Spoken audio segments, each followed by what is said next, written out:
দোস্ত রে, আমি কালেমা পড়ছি কথা ঠিক, কিন্তু এটা অরিজিনাল মুহাম্মদের কালেমা পড়ছি না। জোরে কন্না নাউজুবিল্লাহ। তাহলে বন্ধু জায়গাটা মারাত্মক। বন্ধু এমন একটা জিনিস, বন্ধুর কাছে সব বিষয় কিন্তু শেয়ার করা হয়। তাই আপনার জীবন ধ্বংস হওয়ার জন্য বন্ধুই যথেষ্ট। বন্ধু বানানোর ক্ষেত্রে খুব সাবধান। এর যুবক ভাই, উকবার বন্ধুগুলা ছিল মারাত্মক, ডেঞ্জারাস। এই বন্ধুর কারণে উকবা তো নষ্ট এমনি ছিল, আরো নষ্ট হয়েছে। সব দিক দিয়া বন্ধু জড়িত। আপনারা যদি ইতিহাস পড়েন, ফেরাউনের ইতিহাসও যদি পড়েন, ফেরাউন ধ্বংসের একমাত্র কারণ হলো ফেরাউনের বন্ধু। ফেরাউনের ইতিহাস যারা পড়ছেন দেখবেন, ফেরাউনের বন্ধু ছিল হামান। হামাইন্না কিন্তু ফেরাউনের বুদ্ধি দিয়া দিয়া খুদা পর্যন্ত বানাইছে। ফেরাউন্না কইছিন আমি যে খুদা হইতে চাই, আমার তো মানুষে ফিডাইব। হামাইন্না কয় কোনো ফিডাফিডি নাই, তোরে খুদা বানানির দায়িত্ব আমার। কে কয়? বন্ধু কয় তোরে খুদা বানানোর দায়িত্ব আমার, শুধু কর্মসূচি এখন থেকে শুরু কর, প্ল্যান শুরু করে দেখ। তাহলে ফেরাউনকে ধ্বংস করছে বন্ধু হামান। আর রাসূলের যুগে আবু জাহেলের কিছু বন্ধু গ্রুপ ছিল, তারা বন্ধুর জীবন ধ্বংস করছে। উকবারে ডাক দিয়া কয়, উকবারে বন্ধুদের সাথে যেই পরিমাণ গাদ্দারি করছস, আজকের পর থেকে তোরে বয়কট করলাম রে, বয়কট করলাম। আর কোনোদিন তোর সঙ্গে আমাদের চলাফেরা হবে না। নেতা ওই তিনি তোরে নেতা বানামো, বোতল খাইতেনি আর জীবনে বালা কইরা খাওয়ামো, ক্লাবও যাইতেনি তোরে যাওয়ামো। আজকের পর থেকে তোর সাথে আমাদের কোনো উঠা বসা নাই, তোরে বয়কট করলাম।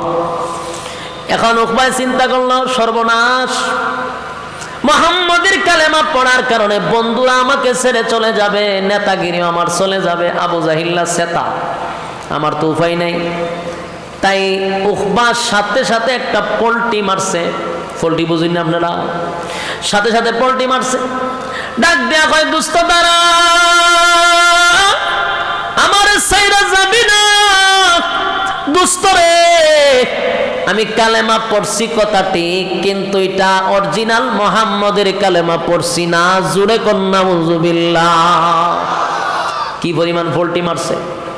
আমি কালেমা পড়ছি গো, কিন্তু আমি কালেমাটা আব্দুল্লাহর পুত্র মুহাম্মদের কালেমা পড়ি নাই।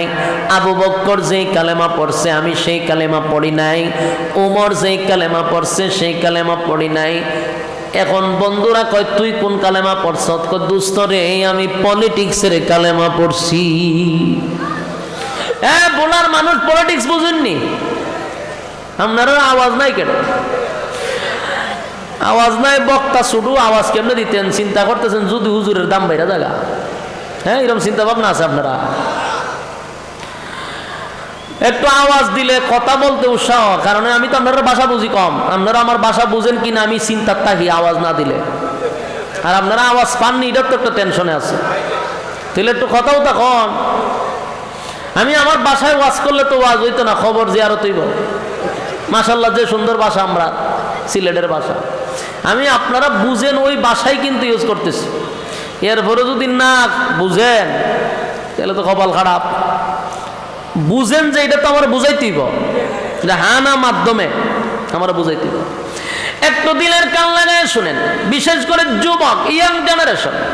আজকে তোমাদের জন্য এই কথাগুলি খুব প্রয়োজন, বৃদ্ধদের জন্য না, শুধু আমাদের যুবক ভাইদের জন্য কথাগুলি একটু দিলের কান লাগায় শুনেন।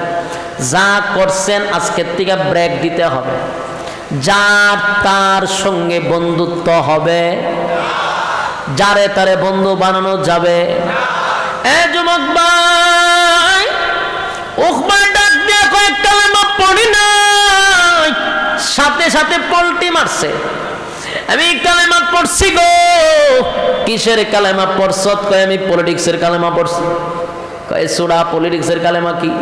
দোস্ত শুন ভালো করে, আব্দুল্লাহর পুত্র মুহাম্মদকে আমি দাওয়াত দিয়া নিয়ে আমার বাড়িতে খাওয়াইছিলাম। খানার টেবিল থেকে দাঁড়ায় কয় খাইব না। কেন খাবে না? কয় সে বলতেছে আমি মূর্তি পূজারী, সে পয়গম্বর, মূর্তি পূজারীর ঘরে খানা খাবে না।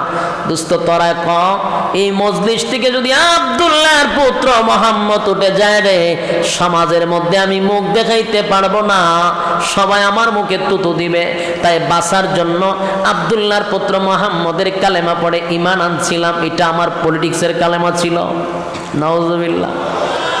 কি পরিমাণ সিটার চিন্তা করেন পল্টি লইছে। এ যুবক ভাই, উখবার বন্ধুগুলা ছিল ডেঞ্জারাস, মারাত্মক, এর থেকে আরো বেশি শিয়ানা। বন্ধুগুলা ডাক দিয়া কয় দোস্ত রে, এত সহজে তোরে আমরা বিশ্বাস করতে পারি না, কারণ তুই বন্ধু মহলের সাথে বেঈমানি কইরা লাইছস, সুতরাং তোরে এত সহজে বিশ্বাস করা যায় না। আমরা জানি আব্দুল্লাহর পুত্র মুহাম্মদের কালেমা যে পড়ছে রে, কালেমা যে একবার পড়ছে জীবন চলে যেতে পারে, কিন্তু ঈমান ছাড়তে পারে না। এটাই এমন এক শক্তিশালী জিনিস, জীবন ছাইরা দেয় কিন্তু ঈমান ছাড়ে না। আবু জাহিল্লা ডাক দেয়া কয় দোস্ত শুন, আমি সুমাইয়ারে মারছি রে। সুমাইয়া একটা মহিলা, এর ঈমান এত শক্ত ছিল, জীবন দিয়া দিছে, ঈমান দিছে না। তোরে তো এখনো ফিডাই দিছি না, মায়ের দিছি না, তুই কালেমা ছাড়লে কেমনে? কথা বুঝতেছে না মা? হয় আমি সুমাইয়ারে মারছি, জীবন দিছে, ঈমান দিছে না, তোরে তো এখনো মায়ের দিছি না। তোরে যখন সাইজ করুম তখন তুই কালেমা ছাড়তে, তুই তো সাইজই করছি না, তোর তো ফিডা খালি শুরু করো। বন্ধুরা এর হুমকি দিতে তোরে ফিডায়, তোরা সাইজ কইরাম। এবার উখবা কয় দোস্ত শুন, সত্যিকারের কালেমা আমার ভিতরে ঢুকাই নাই। সত্যিকারের কালেমা যারা একবার ভিতরে ঢুকাইছে, জীবন চলে যেতে পারে, কালেমা ছাড়তে পারে না। জোরে কম সুবহান। এ যুবক ভাই, বক্তব্য কার? বেঈমানের বক্তব্য, তারা নিজেরাই স্বীকার করতেছে। আব্দুল্লাহ পুত্র মুহাম্মদের কালেমা যে একবার পড়ছে গো, সে কোনোদিন আর কালেমা ছাড়তে পারে না। আমি ছাড়ছি কারণ আমি তো পলিটিক্সের কালেমা পড়ছিলাম। এবার যুবক ভাই, আবু জাহিল্লা এর মধ্যে হলো উমাইয়া, আরো আছে কয়েকটা, তো সবটি আল্লাহ জাহান্নামের সিল মেরে রাখছে। সবটি শয়তানগুলি এর বুদ্ধি দিছে, দোস্ত দাঁড়া, তুই যে ফল্টি বাজ আমরা কেমনে বুঝবো? তুই আবার ফল্টি দিতে নাই এমন তো কোনো গ্যারান্টি নাই। তুই যে অরিজিনাল কালেমা পড়ছত না ডুপ্লিকেট কালেমা পড়ছত আমরা এখনো কনফার্ম না। এটা কনফার্ম হওয়ার জন্য একটা কাজ করতে হবে। কি কাজ? তুই যদি আমাদের কথা শুই না, আমাদের কথা মতো কাজ করস, তাহলে বুঝতে পারব তুই আমাদের দলে আসত, মুহাম্মদের দলে না। এই ইয়ং জেনারেশন যুবক ভাই, দিলের কান লাগায় শুনেন। বন্ধু কিন্তু পরামর্শ দিতেছে বন্ধুদেরকে, বন্ধুর দ্বারা কি কি ক্ষতি হয় একটু দিলের কান লাগায় শুনেন। বন্ধুর দ্বারা কি ক্ষতি হতে পারে? বন্ধু আপনাকে জাহান্নামে নিতে পারে, এটা বিশ্বাস করেন? কথা হয় না? যত সমাজ ধ্বংস কার জন্য? বন্ধুর জন্য। আপনারা এখানের মধ্যে সিগারেট খাননি? অনেকেই খান। যদি হয় সিগারেট কারা কারা খায়, তাহলে অনেকেই লাভবাহিক কইতে রাজি হইবেন, আমি জানি। তো লজ্জা দিয়া লাভ নাই।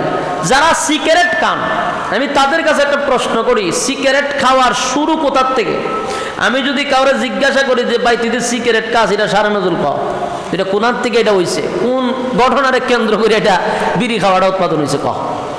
দেখবেন হ্যাঁ আমার জানাইব, অথবা আপনাদেরকে জানাবে তার জীবনের প্রথম ইতিহাস বিড়ি খাওয়ার শুরু কোথার থেকে হয়। দেখবেন কোনো না কোনো ক্ষেত্রে বন্ধু জড়িত।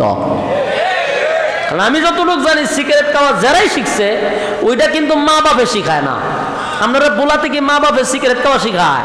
7 বছরের সময় কয় যাবো একটু টান দাও বলে, অথবা মা শিখায় যে বাবা সকাল বিকাল 2টা টান দিয়ে শিখবা, আস্তে আস্তে। শিখায়নি? তাহলে খেয়ে শিখায় স্কুলের স্যারেরা যে 10টার পর থেকে সিগারেট খাওয়ার প্রশিক্ষণ দেওয়া হবে, এমন কোনো ক্লাস আছে বাংলাদেশে? তাহলে বোঝা গেল সিগারেট মা বাবা শিখায় না, সিগারেট খাওয়া উস্তাদরা শিখায় না। সিগারেটের একটা উস্তাদ আছে, এটা হলো বন্ধু। কথা খায় না। সিগারেটের উস্তাদই হলো বন্ধু। যারাই সিগারেটটা আমি বুকে হাত দিয়ে বলতে পারবেন আপনারা যে এটার উস্তাদ বন্ধু। এই কাজটা অন্তত বন্ধু শিখায়। যদি আপনারা স্মরণ না থাকে তাহলে ধ্যানমগ্ন অবস্থায় কতক্ষণ বসে থাকবেন, যে শুরুটা কই থেকে হয়েছিল, দেখবেন আপনার ধ্যানের ভিতরে শয়তানে ঢুকাই দেবে যে তোর বন্ধু। বলুন কে? মাশাআল্লাহ, বন্ধু এই কাজগুলো খুব সুন্দর করে করাইতে পারে। এরপরে যারা গাঞ্জা খায়, এরপরে এখন বাড়িছে কিতা নেশাগ্রস্ত যে সমস্ত পণ্যগুলা, যে ট্যাবলেট, এরপরে বাড়িছে এখন কিতা নামও চিনি না, ওই যে আপনার ডাইল হয় একটারে, এরপরে ডাইল লিয়ে একবার আমি পড়ছিলাম বেজাল। আমার কাছে একজন এসে রেখো, ভাই এত এলাকার মধ্যে ডাইল কোট ডাইল খায়, আমাকে ডাইল খেলে কি দিচ্ছে, আমি তো ডাইল খাই। আমি তো আর এটার হাকিকত বুঝছি না। আমারও যখন গেছে আমি ডাইল তো আমিও খাই, আরে এই ডাইল না, আমি কোন ডাইল? বুটের ডাইল। বুটের ডাইলও খাই। বুটের ডাইল না, আমি মসুরিও না। হ্যাঁ বেটা, এরপর আবার ডাইল কি আছে? মুগ ডাইল নি, মুগ ডাইলও খাই। আমার জীবনে জানতাম না যে ডাইল যে একটা নেশাগ্রস্ত জিনিস। ওই দিন শুনছি আমার বাইরে এইটা না, এই ডাইল এলো খাইলে পরে এটা নেশা। ওই সর্বনাশ, তুই তো আর মানুষের দ্বারা কোন যেত না যে ডাইল খাই। সাবধান, ডাইল খাই কথাটা কইলো ডর করে, ভয় লাগে। এখন বাড়িছে ডাইল। এই যতগুলা নেশাগ্রস্ত জিনিস আছে আমাদের যুবকরা এগুলো এখন খায়। লাইফ শেষ, দুনিয়া শেষ, পরকালও শেষ। এই নেশাগ্রস্ত জিনিসগুলা শিখায় বন্ধু। নেশা যারা শিখে, বন্ধু শিখায়। এই বন্ধু আপনার জীবন শেষ করে দিল, দুনিয়ার জিন্দিগি পরকালের জিন্দিগি উভয় জিন্দিগির বরবাদ। বলুন, বন্ধু একটা গুরুত্বপূর্ণ জায়গা।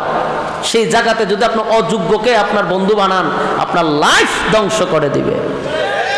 তার সাথে বন্ধুত্ব করবেন না, সাবধান, খুব সাবধান, খুব সাবধান। বন্ধুত্ব সবার সাথে চলে না। সে আপনার ওজন বুঝবে না, আপনার মানুষের সামনে সে ফাতলা বানিয়ে দিবে, আপনার ইজ্জত সে নষ্ট করে ফেলবে। এই জন্য যোগ্যবান বন্ধু দরকার, যার কাছে আপনি সব শেয়ার করবেন। এটা ভালো একটা বন্ধু দরকার। আউল ফাউলদেরকে বন্ধু বানাইবেন, লাইফ শেষ। কথা বুঝতে চান? উকবার বন্ধু ছিল মারাত্মক। বন্ধুরা কয়, তুই যে অরিজিনাল না ডুপ্লিকেট কেন বুঝুম? যদি আমরার কথা মানস তাহলে বুঝুম তুই আমরার দলে আসস, আর না মানলে তুই মোহাম্মদের দলে। উকবা তো শয়তান আগে তি ছিল, সে খুব দুষ্ট ছিল। রাসূলের একবার নামাজরত অবস্থায় এই উকবাই কিন্তু রাসূলের এই শরীরের মধ্যে উটের নারী বুড়ি রাখছিল। উকবা আগের থেকে শয়তান, এ খুব মারাত্মক খারাপ ছিল। দুস্থ তোরা যা বলবি তা মানতে বাধ্য। দুস্থরা মিল্লা এরা পরামর্শ দিল, যেই জবান দিয়ে কালেমা পড়ছস, এই জবান থেকে মুহাম্মদের সুন্দর চেহারার মধ্যে তুতু মারতে হবে। নাউজুবিল্লাহ।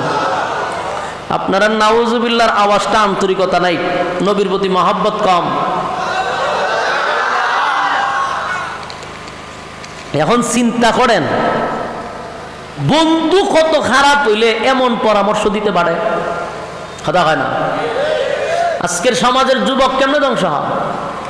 নাচ গানের জন্য বন্ধু বন্ধুরে নিয়ে যায়। রাতের রানীদের সাথে যারা দেখা করতে যায়, ক্লাবে নাচানাচি করে, বন্ধু বন্ধুরে নিয়ে যায়।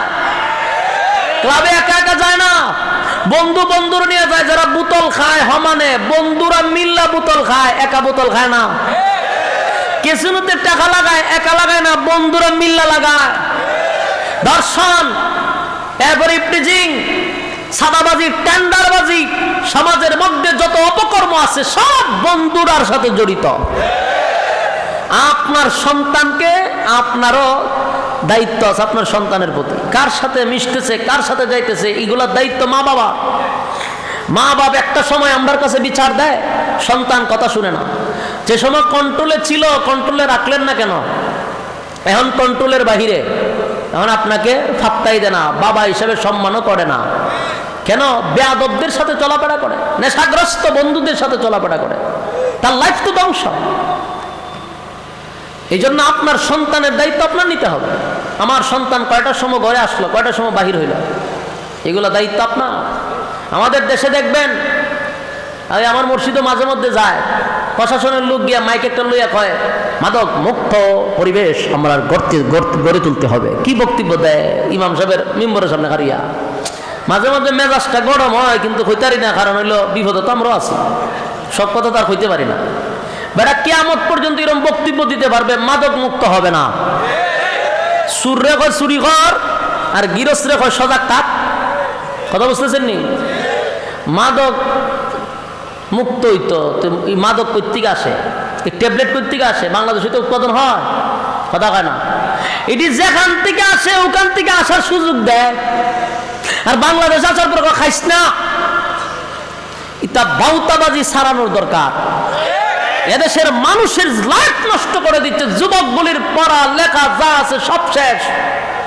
এগুলো আসে সব দাদার দেশ থেকে। কথা বুঝতেছেন?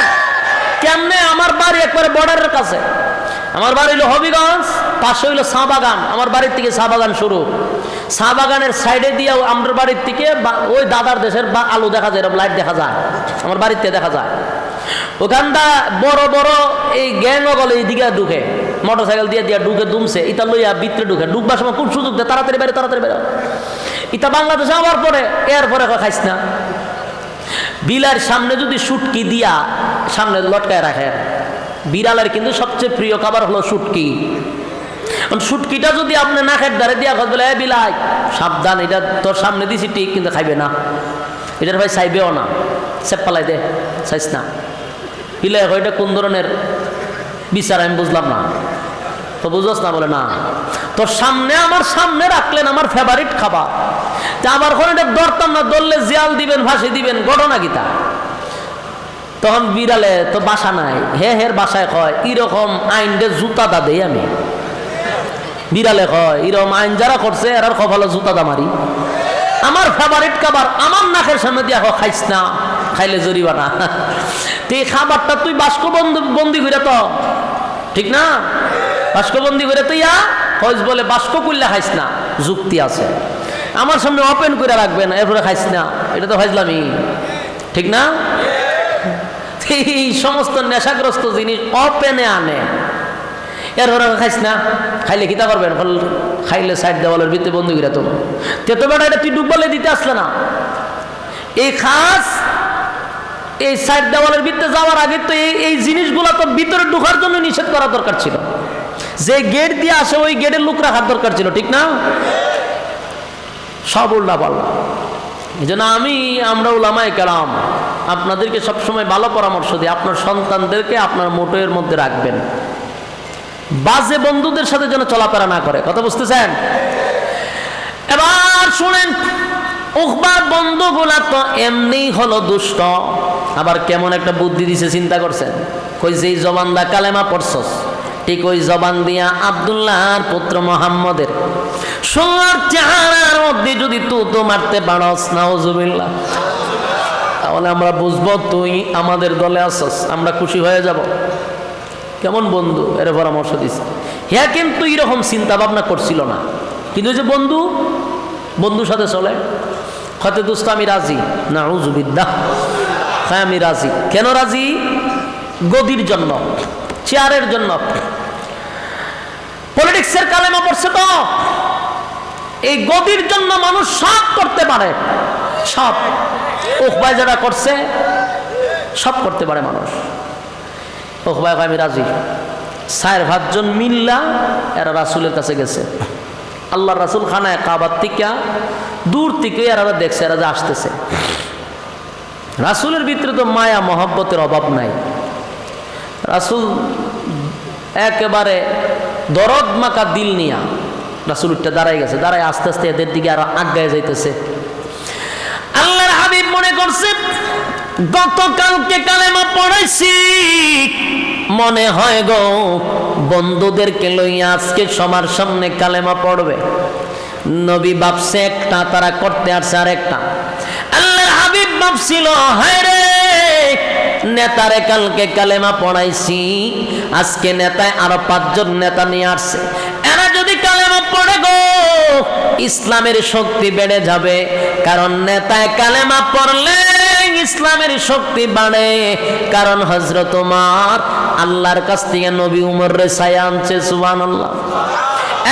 খলিফাতুল মুসলিমিন হযরত ওমর ইসলাম ধর্ম গ্রহণ করার পরে ইসলামের শক্তি বাড়ছে না কমছে?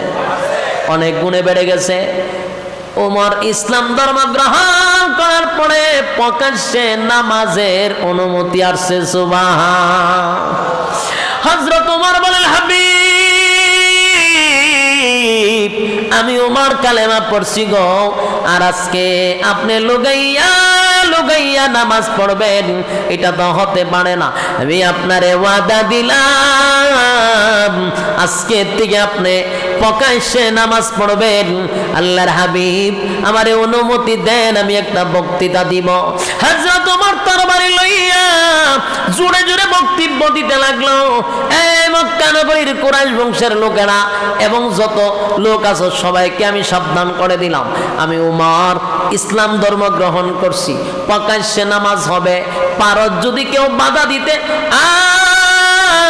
কার সন্তান এতিম করতে চাস আমার তরবারের কাছে আয়, কার বিবিকে বিধবা বানাইতে চাস আমার তরবারের কাছে আয়। এবার আবু জাইল্লা ঘর থেকে কয়, সব বানাচ্ছে এত বড় বক্তব্য কে দেয় রে আমার এলাকায়? আবু জাইল্লা ঘর থেকে বাইরে গিয়া দেহে উমর বক্তব্য দেয়। উমর রে দিকে আবু জাইল্লা পিছন দিকে না চাই একটা দৌড়দা করে গেছে। আপনারা দেশ কুত্তায় খাদ্য লাগতে দেখছেন নি? কুকুর আর কুকুরে দেখছে, দেখার মধ্যে খালি দেখলেই তোরা কিছু শিখেন। কুত্তায় যখন খাদ্য লাগে, যার সাথে ঝগড়াটা লাগতো চায়, যেটা একটু সবল স্বাস্থ্যবালা বডিওয়ালা, এটার সাথে যখন ঝগড়া লাগতো যায়, যেটা দুর্বল, এটা যখন আয় দেহে এটার শরীর মোটা সোটা দললে খাইয়া লইব, তখন হেন মতো কিভাবে হয় জানেননি? তখন দেখবেন দুর্বল কুকুরটা আস্তে করে লেঙ্গুরটা তার দুই ভাবের নিচে তার ঢুকায়। দেখছেন কিনা জানি না, আমি নিজে দেখছি। দুইটা পায়ের নিচে দিয়ে লেঙ্গুরটা ঢুকাই দেয়, ঢুকাইয়া এভাবে খাইতে হয়, খাইতে ব্যাগ ব্যাগ করতে বিজলি দেয়, বিজলি দিয়ে আস্তে আস্তে আস্তে করে আটকে একটা দৌড় মারে। ঠিক নেই?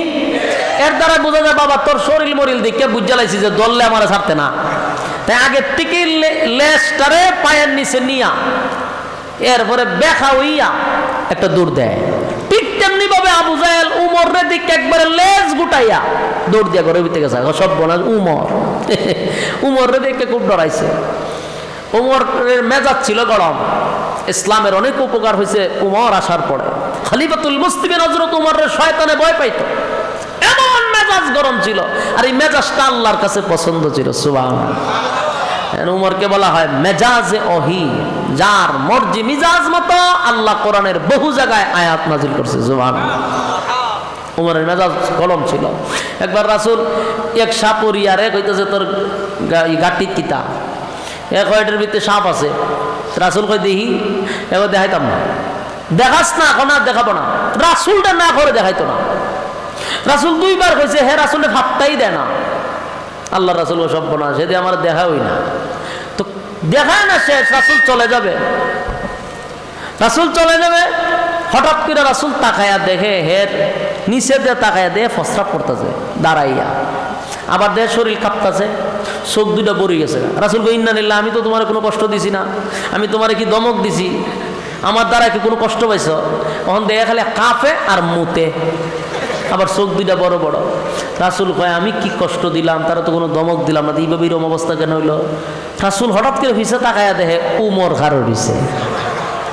খলিফাতুল মুসলিমিন উমর যে খাড় হইছে, তরবারি একবার ঢুকায় একবার বার করে।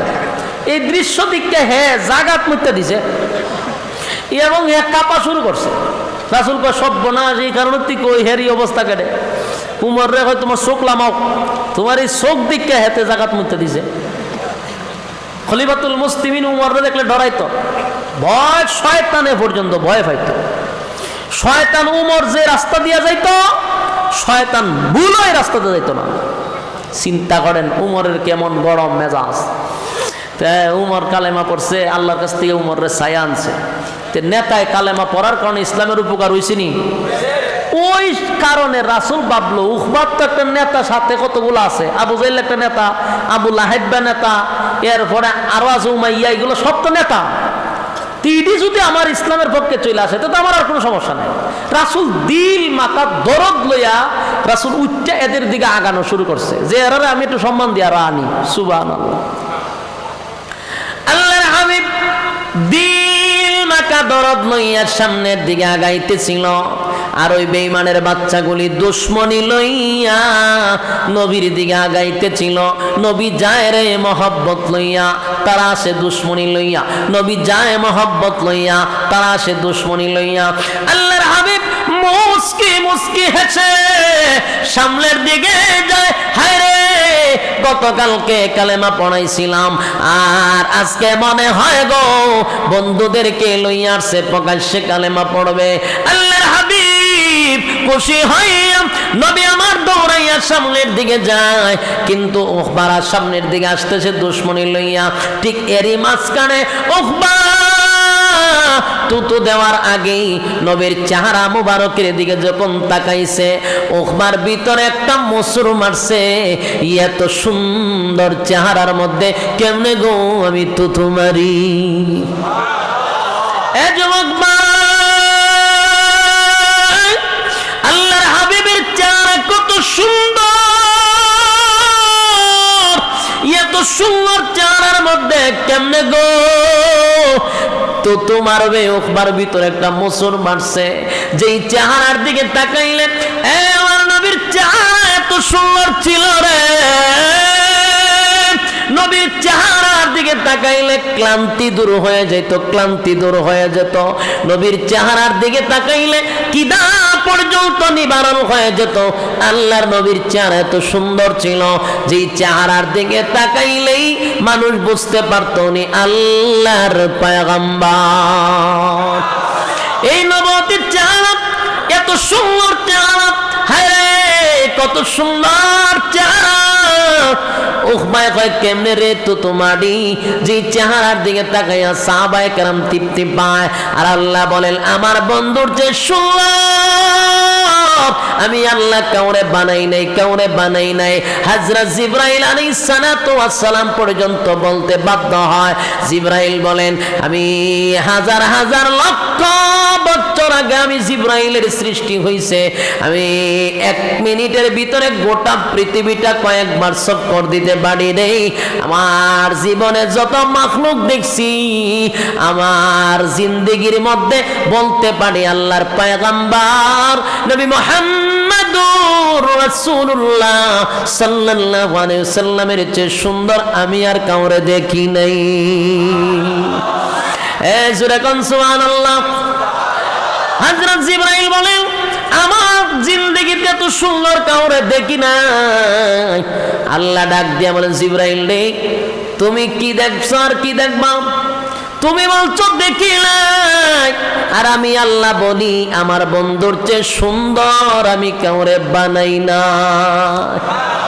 তুমি দেখছো না, দেখবা কোথা থেকে? আমি তো বানাই নাই, আমার বন্ধুর চেয়ে সুন্দর কাউরে বানাই নাই গো। আল্লাহ বলেন আমার বন্ধুরে আমি দেখার জন্য, বন্ধুরে সব সময় দেখি আমার মন ভরে না। আমি আমার বন্ধুরে দ্বারে বসাইয়া দেখার জন্য বন্ধুরে আমি ইনভাইট করছিলাম। বন্ধু গো আপনার আমি দাওয়াত দিলাম। বন্ধুরে বন্ধু দাওয়াত দিয়া নিয়া দুনিয়াত না বন্ধুরে দাওয়াত দিয়া নিছে 7 আসমান টপকাইয়া, সিদরাতুল মুনতাহা টপকাইয়া, আরশ আজিমে বসাইয়া, বন্ধুর পাশে বন্ধুরে বসাইয়া বন্ধু বন্ধু গল্প করছে, আর মন বড়ে কুদরতি নজর দিয়া বন্ধুরে দেখছে। এ যুবক ভাই, যে চেহারার দিকে তাকাইয়া বেঈমানের বাচ্চাগুলি তারা নিজেরাই বলতো এটা কোনো মিথ্যাবাদীর চেহারা হতে পারে না, আমরা এটা বলতে পারি উনি আল্লাহর পয়গম্বর, সাধারণ কোনো মানব না, সাধারণ কোনো মানব না। আল্লাহর নবীর চেহারাই প্রমাণ করত উনি পয়গম্বরী চেহারা। এত সুন্দর চেহারা কেমনে গো উকবায় তো তোমার কেমনে বানবে? চেহারা দেখে উকবার ভিতরে মোসর মারছে। ঠিক এই মুহূর্তে আল্লাহর হাবিব সামনের দিকে আগায়া গেল, সামনের দিকে আগায়, সামনের দিকে আগাইয়া নবী মুস্কি মুস্কি হাসে। নবীর ভিতর তো ছিল আরেকটা, মনে হয় কালেমা পড়ার জন্য আসছে, তাদের ভিতরে ছিল দুশমনি। এ যুবক ভাই, দুশমনি লইয়া বেঈমানের বাচ্চাগুলি নবীর সামনে হাজির, আর আল্লাহর পয়গম্বর দিল মাকা দরদ লইয়া তাদের সামনে হাজির হইছে। নবী ডাক দিয়া বলেন উকবারে গতকালকে কালেমা পড়াইছিলাম, আজকে কি আবার বন্ধুদেরকে লয়ে আইছত কালেমা পড়ার জন্য? নবী মুস্কি মুস্কি হাসতেছিল আনন্দে। ঠিক এই মুহূর্তে উকবা বলে, না, কালেমা পড়ার জন্য আসি নাই, কালেমা ফেরত দেওয়ার জন্য আসছি। জোরে কর নাউজুবিল্লাহ।